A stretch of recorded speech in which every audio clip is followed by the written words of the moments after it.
Today I'm gonna do this quick little video about Jesus Christ. All right, I'm gonna read through that one. Okay, so this is easily my third or fourth time trying to film this video. I'm making this video because my boy Lil Bird on Twitter said he was having trouble with his mix downs and stuff on his beats, like the most out of the whole process, you know. So this is a beat that I made from a loop that my boy Seraphim sent me. He's a really good guitarist, and y'all should definitely hit him if you need those super melodic loops. But here's the beat.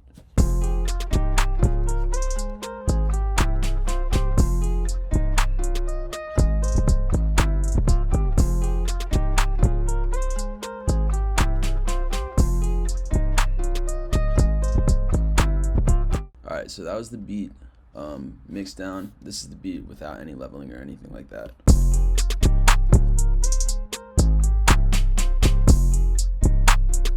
As you can hear, the drums are definitely knocking, but they're super loud and you can barely hear the guitar. So we're going to fix all that stuff. Now, the way I normally start leveling a beat, I'll actually turn everything all the way down so that I have the maximum amount of headroom as possible to start with, and then I slowly chip away at it as I bring more elements back into the mix. Make my 808, my kick, fully mono every time. Issues with your 808 and kick stand out very obviously if there are problems with them. And then what I'll do is I'll turn the 808 up to like comfortable volume.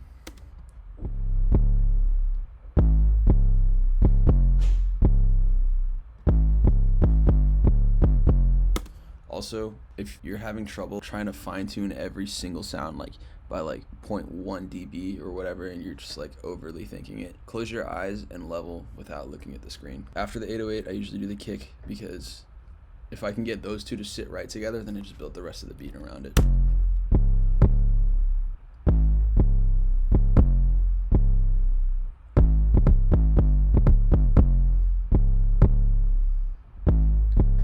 I like my kick to sit right in this pocket, like right on top of the 808, so that it still punches with it, but it's not so loud that it feels like a completely separate entity.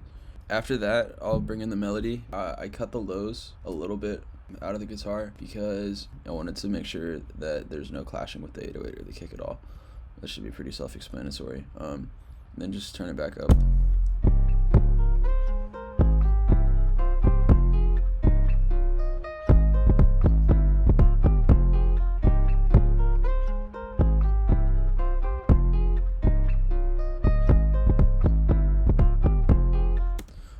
This guitar sample is not that loud, and I don't really want to normalize it because I feel like sometimes when I normalize samples, it just like slightly distorts the audio and adds like this unwanted fuzz. It's not even that noticeable, but I still hear it and it bothers me sometimes. So in order to make this stand out more, what I'm going to do is spread the stereo width a little bit with this knob.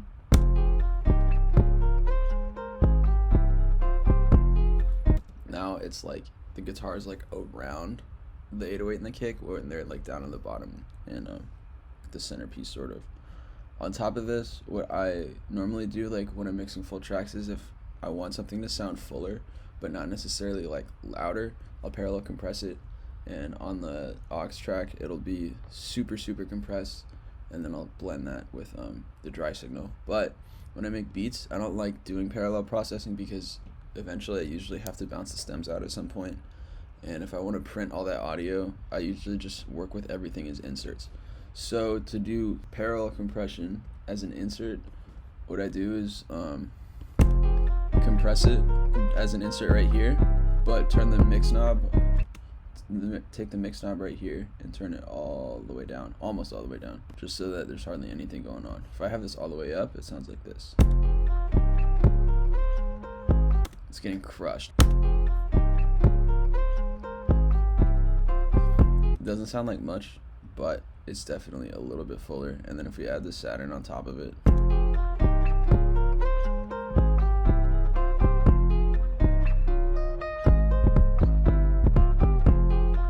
that's pretty much all it needs. After that, I take the clap, the snare, or the rim, or whatever I put on the 3, and I'll level that next.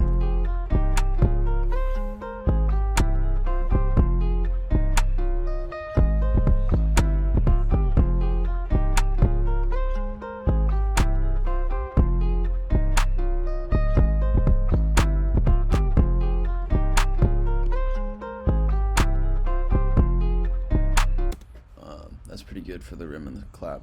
After that, I pretty much do the hi-hats and then the open hat, because since they're both cymbals, I want them to sit nicely together.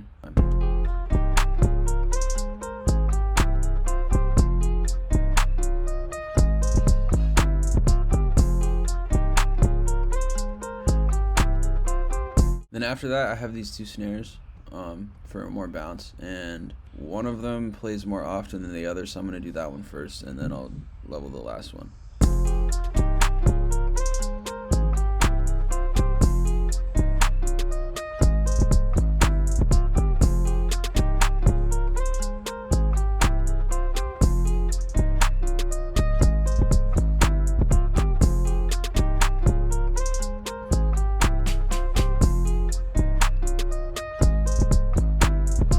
Basically, once I get everything turned back up, I'll go back through and make some slight tweaks.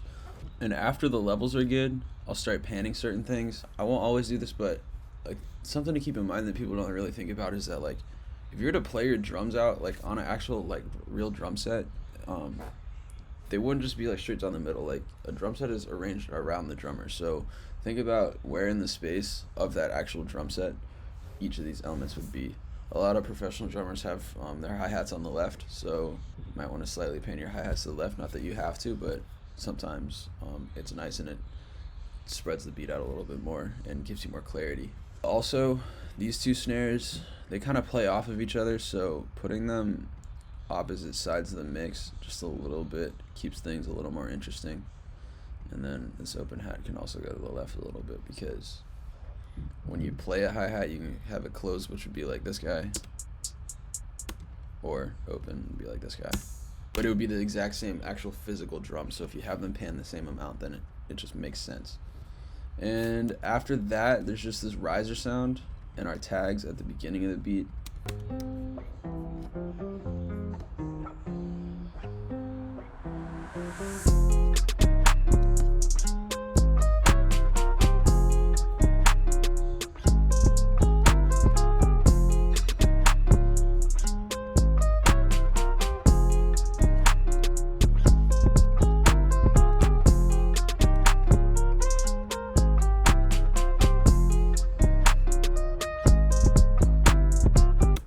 You can do it honestly in less than 5 minutes. The only reason this took me longer is because I was talking through it the whole time, but that whole process normally doesn't take me longer than 5 minutes. If there's more than like 25 layers, which I personally never do, but some of the people I mix for do, you know exactly who you are.